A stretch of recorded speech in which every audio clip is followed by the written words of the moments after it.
ರೂಪವಲ್ಲ. ನಿದ್ರೆಯಲ್ಲಿ ದುಃಖವಿಲ್ಲವೆಂಬುದು ನಿಜವಾದರೂ ಅದು ಅಭಾವ ರೂಪವಾದ ಅವಸ್ಥೆಯಲ್ಲ. ನಮ್ಮ ಆತ್ಮನೇ ಅಲ್ಲಿರುತ್ತಾನೆ.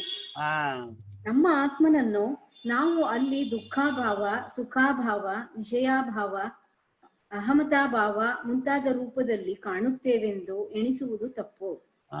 ಏಕೆಂದರೆ ಭಾವತ್ವವು ಅಭಾವತ್ವವು ಎರಡೂ ವಿಷಯಕ್ಕೆ ಹೊಂದತಕ್ಕವುಗಳು ಆಗಿವೆ. ಭಾವತ್ವ ಅಭಾವತ್ವ, ಆತ್ಮನಿಗೆ ಭಾವ ಹೊಂದಲ್ಲ, ಅಭಾವ ಹೊಂದಲ್ಲ, ಎರಡಕ್ಕೂ ಸಾಕ್ಷಿಯವನು. ಆತ್ಮನು ಭಾವವನ್ನು ನೋಡುತ್ತಿರುವಂತೆ ಅಭಾವವನ್ನೂ ನೋಡುತ್ತಿರುವ ನಿತ್ಯ ವಿಷಯಿಯಾದ ಸಾಕ್ಷಿಯಾಗಿರುತ್ತಾನೆ.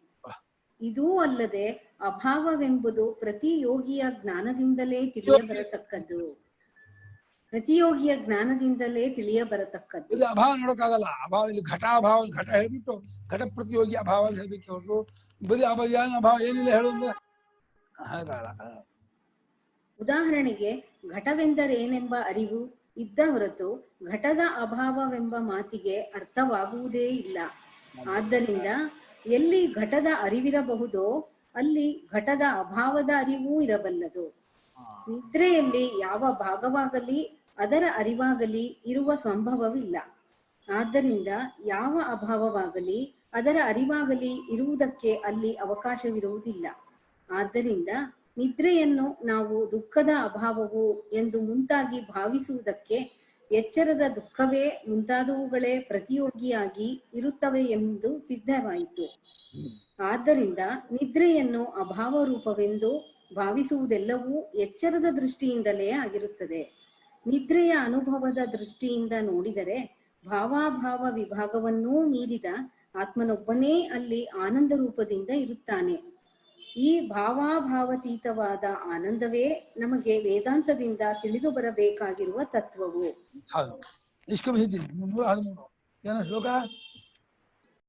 ನಿದ್ರೆ ಎಂದರೆ ನಮ್ಮ ಸ್ವರೂಪಾನಂದವು. ಸ್ವರೂಪವನ್ನು ಅರಿತುಕೊಳ್ಳಲಾರದೆ ಅದನ್ನೇ ನಾವು ನಿದ್ರೆ ಎಂದು ಕರೆಯುತ್ತಿದ್ದೇವೆ. ಸುಖವಾಗಿ ನಿದ್ರಿಸಿದೆನು ಎಂದು ಭೂತಕಾಲದಲ್ಲಿ ಈ ಸ್ವರೂಪವನ್ನು ಪರಾಮರ್ಶ ಮಾಡುವುದಕ್ಕೆ ಕಾರಣವೇನೆಂಬುದನ್ನು ಅರಿವಿನ ಪ್ರಕರಣದಲ್ಲಿ ಹೇಳಿದಂತೆ ತಿಳಿದುಕೊಳ್ಳಬೇಕು. ನಿದ್ರೆಯಲ್ಲಿದ್ದೆವು ಎಂದರೆ ನಂದದಲ್ಲಿದ್ದೆವು ಎಂದೇ ಅರ್ಥ. ಸ್ವರೂಪವು ಎಂದಿಗೂ ಬೇರೆಯಾಗಲಾರದಾದ್ದರಿಂದ ನಾವು ಈಗಲೂ ಆ ಸ್ವರೂಪಾನಂದದಲ್ಲಿಯೇ ಇರುತ್ತೇವೆ. ಆ ಸ್ವರೂಪಾನಂದದಲ್ಲಿ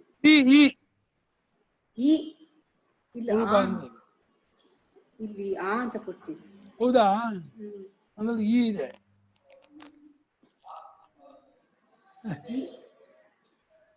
ಈ ಸ್ವರೂಪಾನಂದದಲ್ಲಿ ಬೆರೆತು ಹೋದದ್ದರಿಂದಲೇ ಎದ್ದ ಮೇಲೆ ನಮ್ಮ ಶರೀರವು ಹಗುರವಾಗಿರುವುದು, ಮನಸ್ಸು ತಿಳಿಯಾಗಿರುವುದು, ಲವಲವಿಕೆಯಿಂದ ಕೂಡಿರುವುದು, ಬುದ್ಧಿಯು ವಿಷಯ ನಿರ್ಧಾರಣೆಗೂ ಕಾರ್ಯನಿಶ್ಚಯಕ್ಕೂ ಸಮರ್ಥವಾಗಿರುವುದು, ಎಲ್ಲೆಲ್ಲಿಯೂ ಜಗತ್ತು ನಮ್ಮ ಸುಖಮಯವಾಗಿಯೇ ನಮಗೆ ಸುಖಮಯವಾಗಿಯೇ ಕಾಣುವುದು. ಎಚ್ಚರ ಕನಸುಗಳು ಶುದ್ಧಾನಂದದ ರೂಪಾಂತರಗಳೇ. ನಿದ್ರೆಯಲ್ಲಿ ಮೇಲೆ ಹೇಳಿದಂತೆ ಸುಖ, ಸುಖಿ, ವಿಷಯ ಎಲ್ಲವೂ ಒಂದಾಗಿರುವುದರಿಂದ ಪ್ರಪಂಚವೆಲ್ಲವನ್ನೂ ಸುಖಮಯವಾಗಿ ಕಾಣುವುದಕ್ಕೆ ನಮಗೆ ಸಾಧ್ಯವಾಗಿರುತ್ತದೆ. ಜಗತ್ತಿನಲ್ಲಿರುವ ಸೌಂದರ್ಯವನ್ನೂ ಕಾಂತಿಯನ್ನು ಹೆಚ್ಚಿಗೆಯನ್ನು ಕಂಡು ನಾವು ಆನಂದದಿಂದ ನಲಿಯುವುದಕ್ಕೆ ಅದು ನಮ್ಮ ಸ್ವರೂಪಾನಂದದ ರೂಪಾಂತರವಾಗಿರುವುದೇ ಕಾರಣವು. ಹೆಚ್ಚೇಕೆ ಎಚ್ಚರ, ಕನಸು ಎಂಬಿವೆರಡು ಆ ಆನಂದ ಸಮುದ್ರದಿಂದ ಉಕ್ಕಿ ಏರಿದ ದೊಡ್ಡ ಹೆದ್ದೆರೆಗಳಾಗಿವೆ. ಆ ಅಲೆಗಳಲ್ಲಿ ಕಾಣುವ ನೊರೆ, ಗುಳ್ಳೆ, ಹನಿ ಎಲ್ಲವೂ ಆ ಆನಂದಾಮೃತವೇ ಆಗಿರುತ್ತವೆ. ಇಲ್ಲಿ ಕಾಣುವ ಮಿಕ್ಕ ಜೀವರುಗಳು ನಮ್ಮ ಸ್ವರೂಪಾನಂದವೇ ಆಗಿರುತ್ತಾರೆ. ಇದನ್ನರಿತಾಗ ನಮಗೆ ಅವರಲ್ಲಿ ಸ್ನೇಹವೂ ಪ್ರೀತಿಯೂ ಉಂಟಾಗುತ್ತವೆ. ಅರಿಯದಿದ್ದಾಗ ದ್ವೇಷವೂ ಹಗೆತನವೂ ಉಂಟಾಗುತ್ತವೆ. ಆದರೇನು, ಸ್ನೇಹ, ಪ್ರೀತಿ, ಸಂತೋಷ ಮುಂತಾದವು ಹೇಗೆ ಆನಂದ ಜಲಧಿಯ ಅಂಶಗಳೋ ಹಾಗೆಯೇ ದ್ವೇಷಾದಿಗಳು ಅದರ ಅಂಶಗಳೇ ಆಗಿರುತ್ತವೆ. ನೊರೆಯು ಮಲಿನವಾಗಿದ್ದ ಮಾತ್ರದಿಂದ ನೀರಲ್ಲದೆ ಹೋದೀತೆ? ಯಾವ ನಾಮರೂಪಗಳ ನಿಮಿತ್ತದಿಂದ ಪ್ರೇಮವೂ ಅಸಮಾಧಾನ, ಅಂಜಿಕೆ ಎಂಬ ರೂಪಗಳನ್ನು ತಳೆಯುವುದೋ, ಅಸಮಾಧಾನ, ಅಂಜಿಕೆ ಎಂಬ ರೂಪಗಳನ್ನು ತಳೆಯುವುದೋ ಅವು ನಿಜವಾಗಿ ಬೇರೆಯ ವೇಷವನ್ನು ತಳೆದ ಆನಂದವೇ ಆಗಿರುತ್ತದೆ. ಅಷ್ಟೇ. ಇವುಗಳೆಲ್ಲವೂ ತಾವಿರುವ ಶುದ್ಧಾನಂದದ ರೂಪದಿಂದಲೇ ನಮಗೆ ತೋರಬೇಕೆಂದಿದ್ದರೆ ನಾವು ಅವನ್ನು ಎಚ್ಚರದ ಭೂತಗನ್ನಡಿಯ ಮೂಲಕ ನೋಡುವ ಚಟವನ್ನು ಬಿಟ್ಟು ಸ್ವಾಭಾವಿಕವಾದ ಸೂಕ್ಷ್ಮಾನುಭವದ ಕಣ್ಣಿನಿಂದ ನೋಡಬೇಕು. ಆಗ ಶುದ್ಧಾನಂದಕ್ಕಿಂತ ಬೇರೆಯಾಗಿ ಯಾವುದೊಂದೂ ಇಲ್ಲವೆಂಬುದು ಮನದಟ್ಟಾಗುತ್ತದೆ. ಬರಿಯ ಆನಂದವು ಇಲ್ಲವೇ ಇಲ್ಲವೆಂಬುದು ಒಣತರ್ಕ. ಬರಿಯ ಆನಂದವು ಎಂದರೆ ವಿಷಯವಾಗಲಿ, ಏರಿಳಿತಗಳಾಗಲಿ, ಹುಟ್ಟು ಹೊಂದುಗಳಾಗಲಿ, ದುಃಖ ಮಿಶ್ರಣವಾಗಲಿ, ಆಶ್ರಯ ವಿಷಯಗಳಾಗಲಿ ಇಲ್ಲದ ಆನಂದವು. ನಮಗೆ ಎಲ್ಲಿಯೂ ಕಂಡೇ ಬಂದಿಲ್ಲವಲ್ಲ ಎಂದು ಆಕ್ಷೇಪಿಸುವ ತರ್ಕಕ್ಕೆ ಹಿಂದೆ ಬರೀ ಅರಿವಿನ ವಿಷಯದಲ್ಲಿ ಹೇಳಿದಂಥ ಸಮಾಧಾನದಿಂದಲೇ ಚಿಕಿತ್ಸೆ ಮಾಡಿಕೊಳ್ಳಬೇಕು. ಬರಿಯ ಆನಂದವೇ ನಾವು ಯಾವಾಗಲೂ ಆಗಿದ್ದೇವೆ. ಅದನ್ನು ವಿಷಯವಾಗಿ ಕಾಣುವುದಕ್ಕೆ ಬರುವ ಹಾಗೆಯೇ ಇಲ್ಲ. ಬರೀ ನಿದ್ರೆಯಲ್ಲಿ ಆ ಆನಂದ ರೂಪದಲ್ಲಿ ನಾವಿದ್ದೇವೆಂಬುದಕ್ಕೆ ನಮ್ಮ ಅನುಭವವೇ ಸಾಕ್ಷಿ. ಆ ರೂಪವು ಈಗಲೂ ಸಾಕ್ಷಿ ರೂಪದಿಂದ ಇದ್ದುಕೊಂಡಿರುವುದಕ್ಕೂ ಅನುಭವವೇ ಸಾಕ್ಷಿ. ಸಾಕ್ಷಿ ಸಾಕ್ಷ್ಯಗಳ ರೂಪದಲ್ಲಿರುವಾಗಲೂ ದೇಶಕಾಲ ನಿಮಿತ್ತಗಳ ಪರಿಚ್ಛೇದವಿಲ್ಲದೆ ಇರುವುದರಿಂದ ಅದು ಬರಿಯ ಆನಂದವೇ ಆಗಿರುತ್ತದೆ. ಸಾಕ್ಷಿಯು ಕಾಲ ದೇಶ ನಿಮಿತ್ತಗಳಿಗೂ ಸಾಕ್ಷಿಯೇ ಆಗಿರುವುದರಿಂದ ಅದು ಕಾಲ ದೇಶ ನಿಮಿತ್ತಗಳ ಪರಿಚ್ಛೇದವಿಲ್ಲದ್ದಾಗಿದೆ. ಸಾಕ್ಷ್ಯದೊಳಗೇ ಕಾಲ ದೇಶ ನಿಮಿತ್ತಗಳು ಅಡಕವಾಗಿರುವುದರಿಂದ ಸಾಕ್ಷ್ಯ ರೂಪದಿಂದ ಸಾಕ್ಷ್ಯ ಸಾಮಾನ್ಯಕ್ಕೆ ಹೊರಚಾಗಿ ಯಾವ ಕಾಲ ದೇಶ ನಿಮಿತ್ತಗಳೂ ಇರುವುದಿಲ್ಲವಾಗಿ ಸಾಕ್ಷ್ಯವೂ ಕಾಲ ದೇಶಾದಿ ಪರಿಚ್ಛಿನ್ನವಲ್ಲ. ಆದ್ದರಿಂದ ಸಾಕ್ಷಿ ಸಾಕ್ಷ್ಯ ರೂಪದಲ್ಲಿರುವಾಗಲೂ ಆನಂದವು ಪರಿಚ್ಛೇದ ರಹಿತವಾಗಿಯೇ ಇರುತ್ತದೆ. ಬರೀ ಅರಿವಿನ ಅನುಭವವು ಹೇಗೆ ನಿರ್ವಿಕಲ್ಪವಾಗಿರುತ್ತದೆಯೋ ಹಾಗೆಯೇ ಈ ಆನಂದದ ಅನುಭವವು ನಿರ್ವಿಕಲ್ಪವಾಗಿಯೇ ಇರುತ್ತದೆ ಎಂದು ತಿಳಿಯಬೇಕು. ಕಾಲ ದೇಶಾದಿಗಳ ಪರಿಚ್ಛೇದವಿಲ್ಲದ್ದರಿಂದ ಈ ಆನಂದವು ಸವಿಕಾರವೂ ಅಲ್ಲ, ನಿರ್ವಿಕಾರವೂ ಅಲ್ಲ. ಇದು ಎಚ್ಚರ ನಿದ್ರೆಗಳ ರೂಪದಿಂದ ತೋರಿಕೊಳ್ಳುವುದೆಂಬುದು ಬರಿಯ ಆನಂದದ ವಿವರ್ತವೇ ಹೊರತು ಆನಂದಕ್ಕಿಂತ ಬೇರೆಯಾಗಿರುವುದಿಲ್ಲವೆಂಬುದನ್ನು ಮನಸ್ಸಿನಲ್ಲಿಟ್ಟುಕೊಂಡಿರಬೇಕು. ಆಗ ನಿರ್ವಿಕಾರವಾದ ಆನಂದದಿಂದ ಅವಸ್ಥೆಗಳು, ಅವುಗಳಲ್ಲಿರುವ ಸುಖ ದುಃಖಗಳು ಹೇಗೆ ಉಂಟಾದವು ಎಂಬ ಒಣತರ್ಕದ ಆಕ್ಷೇಪವು ಎದ್ದುಕೊಳ್ಳುವುದಕ್ಕೆ ಅವಕಾಶವಿರುವುದಿಲ್ಲ. ಆನಂದವು ನಮ್ಮ ನಿತ್ಯ ಸ್ವರೂಪವಾದರೂ ಶಾಸ್ತ್ರ ವಿಚಾರಕ್ಕೆ ಪ್ರಯೋಜನವಿದೆ. ನಾವು ಯಾವಾಗಲೂ ಆನಂದ ಸ್ವರೂಪದಿಂದಲೇ ಇರುವುದಾದರೆ ತತ್ವ ವಿಚಾರವೇತಕ್ಕೆ? ನಮಗೆ ಬೇಕಾಗಿರುವುದು ಆನಂದ. ಅದು ನಿಮ್ಮ ಹೇಳಿಕೆಯಂತೆ ನಿತ್ಯ ಪ್ರಾಪ್ತವೇ ಆಗಿರುತ್ತದೆ. ಹೀಗಿರುವಲ್ಲಿ ಶಾಸ್ತ್ರವನ್ನು ಬರೆಯುವುದೇಕೆ, ಓದುವುದೇಕೆ ಎಂದು ಯಾರಾದರೂ ಕೇಳಬಹುದು. ಇದು ಸರಿಯಾಗಿ ವಿಚಾರ ಮಾಡದೆ ಇರುವುದರ ಫಲವಾಗಿರುತ್ತದೆ. ಏಕೆಂದರೆ ನಾವು ಯಾವಾಗಲೂ ಅದ್ವಿತೀಯ ನಿತ್ಯಾನಂದ ಸ್ವರೂಪರೇ ಆಗಿದ್ದರೂ ಇದನ್ನರಿಯದೆ ಎಚ್ಚರದ ದೃಷ್ಟಿಯಿಂದಲೇ ನೋಡಿ ನಾವು ಪರಿಚ್ಛಿನ್ನರು, ದುಃಖ ಸ್ವರೂಪರು ಎಂದು ತಿಳಿದುಕೊಂಡು ಆ ತಪ್ಪು ತಿಳುವಳಿಕೆಯಿಂದ ಸಂಕಟ ಪಡುತ್ತಿದ್ದೇವೆ. ಆದ್ದರಿಂದ ತಪ್ಪು ತಿಳುವಳಿಕೆಯಿಂದಾದ ಅನರ್ಥವು ಹೋಗಬೇಕಾದರೆ ಸರಿಯಾದ ತಿಳುವಳಿಕೆಯೇ ಬೇಕಾಗುತ್ತದೆ. ಒಬ್ಬ ಮನುಷ್ಯನ ಪೆಟ್ಟಿಗೆಯಲ್ಲಿ 100 ರೂಪಾಯಿಗಳಿದ್ದರೂ ತನ್ನ ಪೆಟ್ಟಿಗೆಯಲ್ಲಿ ಹಣವಿದೆ ಎಂಬ ಅರಿವಿಲ್ಲದಿದ್ದರೆ ಅವನಿಗೆ ಆ ಹಣದಿಂದ ಆಗಬೇಕಾದ ಪ್ರಯೋಜನವೂ ಆಗಲಾರದು. ರೈಲಿನಲ್ಲಿ ಟಿಕೆಟ್ ಅನ್ನು ಕಳೆದುಕೊಂಡನೆಂಬ ಭ್ರಾಂತಿಯಿಂದ ಬೊಬ್ಬೆ ಇಡುತ್ತಿರುವವನಿಗೆ ದುಃಖವು ಹೋಗಬೇಕಾದರೆ ಅದು ತನ್ನ ಜೇಬಿನಲ್ಲಿಯೇ ಇರುವುದೆಂಬ ತಿಳುವಳಿಕೆಯೇ ಅವನಿಗೆ ಬೇಕಾಗುತ್ತದೆ. ಇದರಂತೆ ನಾವುಗಳು ನಿಜವಾಗಿ ಅದ್ವಿತೀಯ ಪರಮಾನಂದ ಸ್ವರೂಪರಾದ ಆತ್ಮನೇ ಆಗಿದ್ದರೂ ಪರಿಚ್ಛಿನ್ನರೆಂದು, ದುಃಖಿಗಳೆಂದು ತಿಳಿದುಕೊಂಡಿರುವವರೆಗೆ ನಮಗೆ ಆ ಆನಂದ ಸ್ವರೂಪವು ನಮ್ಮಲ್ಲಿಯೇ ಇದ್ದರೂ ಏತಕ್ಕೂ ಬರುವುದಿಲ್ಲ. ದಾದ ದುಃಖವು ನಮ್ಮನ್ನು ವ್ಯಥೆಗೊಳಿಸುತ್ತಲೇ ಇರುವುದು. ಈ ತಪ್ಪು ತಿಳುವಳಿಕೆಯನ್ನು ಹೋಗಲಾಡಿಸುವ ಸರಿಯಾದ ತಿಳುವಳಿಕೆಯನ್ನು ಕೊಡುವ ಶಾಸ್ತ್ರವೂ ಗುರುವು ಸರಿಯಾಗಿ ವಿಚಾರ ಮಾಡುವ ಹಾದಿಯನ್ನು ತಿಳಿಸಿಕೊಟ್ಟು ಅನುಭವಾನುಸಾರವಾಗಿ ನೋಡುವ ರೀತಿಯನ್ನು ಕಲಿಸಿಕೊಟ್ಟರೆ ನಮಗೆ ಆನಂದವು ನಮ್ಮ ಸ್ವರೂಪವೇ ಆಗಿದ್ದರೂ ಹೊಸದಾಗಿ ಸಿಕ್ಕಿದಂತೆ ಆಗುವುದು. ಸಿಕ್ಕಿದಂತೆ ಆಗುತ್ತೆ, ಸ್ವರೂಪ ಆಗಿದ್ರು ಅವರು ಇದರಿಂದ ತಪ್ಪಿಗೆ ಹೋಗ್ಕೊಳ್ಳುತ್ತೆ. ಆದ್ದರಿಂದ ವಿಷಯವನ್ನು ತಿಳಿದುಕೊಂಡ ಮೇಲೆ ಶಾಸ್ತ್ರವು ಅನರ್ಥಕವಾದರೂ ಚಿಂತೆ ಇಲ್ಲ. ತಿಳಿದುಕೊಳ್ಳದೇ ಇರುವವರಿಗೆ ಅದರಿಂದ ಪ್ರಯೋಜನವೂ ಇದ್ದೇ ಇದೆ. ತಿಳಿದುಕೊಳ್ಳುವುದು ವ್ಯರ್ಥವೇ ಅಲ್ಲವೇ ಎಂದರೆ ಅಲ್ಲ. ಏಕೆಂದರೆ ತಪ್ಪು ತಿಳುವಳಿಕೆಯು ಸರಿಯಾದ ತಿಳುವಳಿಕೆಯಿಂದ ಹೋಗುವುದೆಂಬ ಪ್ರಯೋಜನವು ಅನುಭವದಲ್ಲಿ ಕಂಡುಬಂದಿದೆ. ತಪ್ಪು ತಿಳುವಳಿಕೆಯೂ ಹೋಗಬಾರದಲ್ಲ ಎಂದು ಆಕ್ಷೇಪಿಸುವುದು ಅನುಭವದಲ್ಲಿ ನಾವು ಕಂಡದ್ದಕ್ಕೆ ವಿರೋಧವಾಗಿರುತ್ತದೆ. ತಪ್ಪು ಯಾಕೆ ಹೋಗೋ ತಪ್ಪಿಕೆ ಇದೇ ಮೇಲೆ ನಹಿ ದೃಷ್ಟಿ ಅನುಭವವನ್ನು ನಮ್ಮ ಹೋಗ್ತಾ ಕಾಣ್ತಾ ಇದೆ. ತಪ್ಪಿಕೆಯಿಂದ ಸರಿಯಾದ ತಿಳುವಳಿಕೆಯಿಂದ ತಪ್ಪಿಕೆ ಹೋಗ್ತಾ ಇರೋದು ಕಾಣ್ತಾ ಇದೆ. ಸರಿಯಾದ ತಿಳುವಳಿಕೆಯಿಂದ ತಪ್ಪಿಕೆ ಹೋಗ್ತಾ ಕಾಣ್ತಾ ಇರ್ಬೇಕಾದ್ರೆ ಅದು ಹೋಗಿ ಕಾಣ ಇಲ್ವಲ್ಲ ಅಂದ್ರೆ ಅನುಭವ ವಿರುದ್ಧ ಅದು. ಅದ್ವಿತೀಯಾನಂದ ಜ್ಞಾನದಿಂದ ತಪ್ಪು ತಿಳುವಳಿಕೆಯು ಹೋಗುವುದು ಕಂಡುಬರುತ್ತಿರುವಲ್ಲಿ ಅದಕ್ಕೆ ವಿರುದ್ಧವಾಗಿ ಜ್ಞಾನವು ನಿರರ್ಥಕವೆನ್ನುವವರ ಮಾತನ್ನು ಯಾರೂ ಒಪ್ಪುವುದಿಲ್ಲ. ಕಂಡದ್ದು ಯುಕ್ತಿಯುಕ್ತವಲ್ಲವೆಂದು ಹೇಳುವುದೇ ಸರಿಯಲ್ಲ.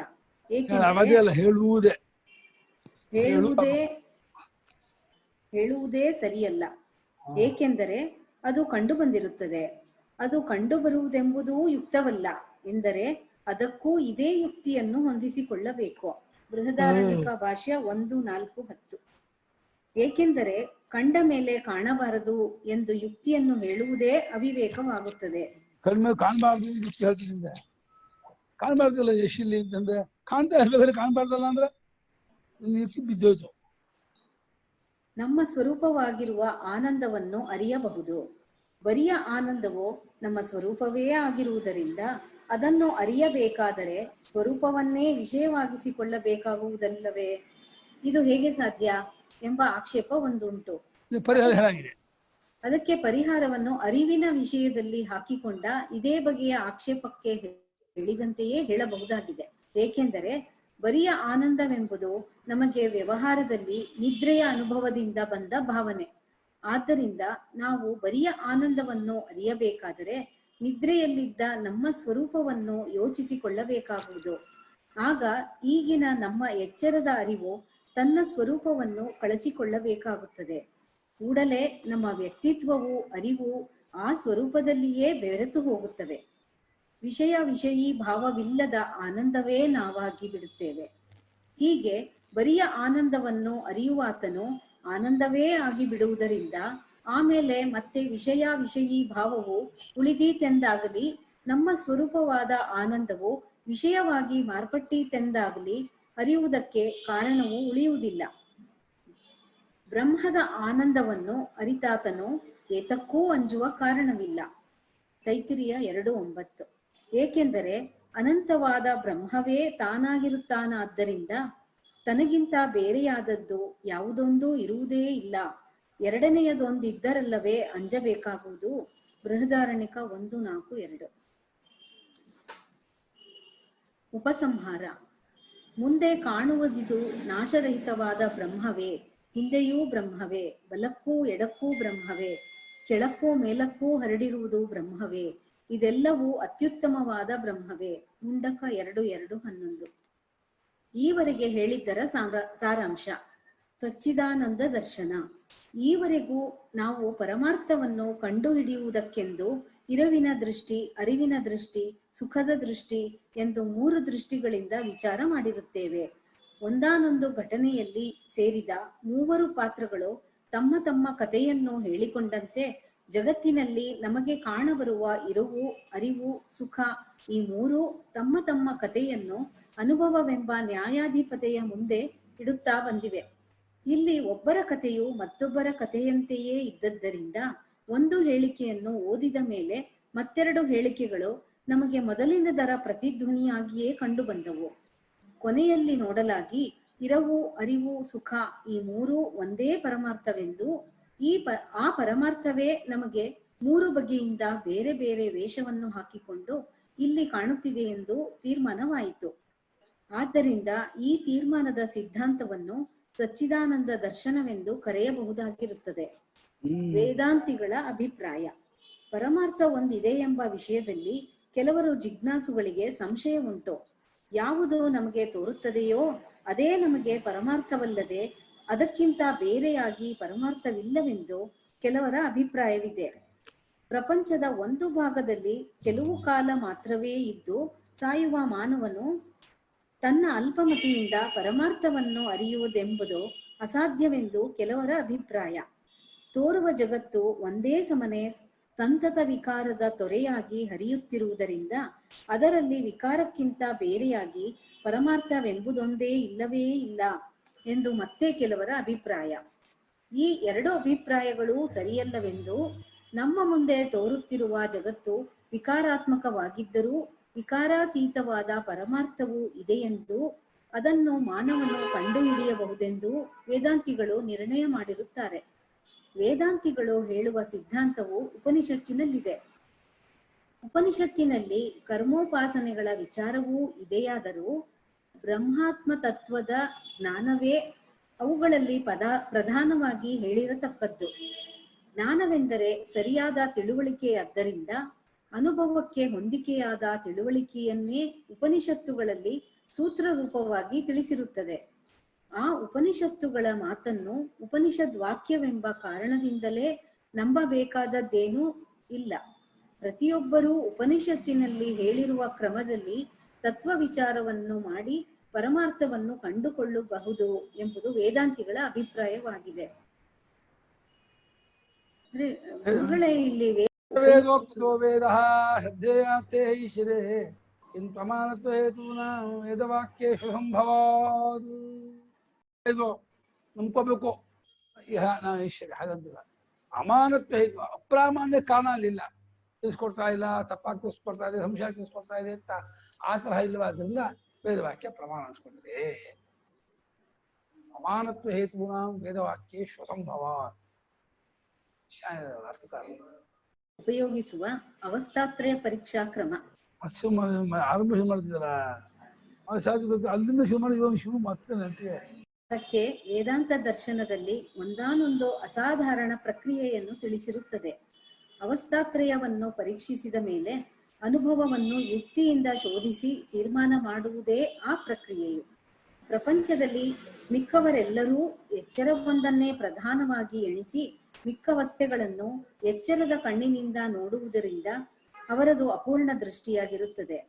ವೇದಾಂತಿಗಳು ಮಾತ್ರ ಅನುಭವಕ್ಕೆ ಗೋಚರವಾದ ಮೂರು ಅವಸ್ಥೆಗಳನ್ನೂ ನಿಷ್ಪಕ್ಷಪಾತವಾಗಿ ಪರೀಕ್ಷಿಸಿ ಒಂದನ್ನೊಂದಕ್ಕೆ ಹೋಲಿಸಿ ಯುಕ್ತಿಯಿಂದ ಜಳ್ಳನ್ನು ತೆಗೆದುಹಾಕಿ ಒಟ್ಟಿನ ಪರಮಾರ್ಥವೇನೆಂಬುದನ್ನು ಕಂಡುಹಿಡಿಯುತ್ತಾರಾದ್ದರಿಂದ ಅವರದು ಪೂರ್ಣ ದೃಷ್ಟಿಯ ಮೇಲೆ ಹುಟ್ಟಿರುವ ಪರಮ ಸಿದ್ಧಾಂತವಾಗಿರುತ್ತದೆ. ಅದು ಯಾವ ಕಾಲಕ್ಕೂ ಬಾಧಿತವಾಗತಕ್ಕದ್ದಲ್ಲವೆಂಬುದನ್ನು ಮನಗಾಣುವುದಕ್ಕೆ ಕಾಲಾತೀತವಾದ ವೇದಾಂತ ತತ್ವವನ್ನು ಅನುಭವಕ್ಕೆ ತೆಗೆದುಕೊಳ್ಳುವುದೇ ಉಪಾಯವಾಗಿರುತ್ತದೆ.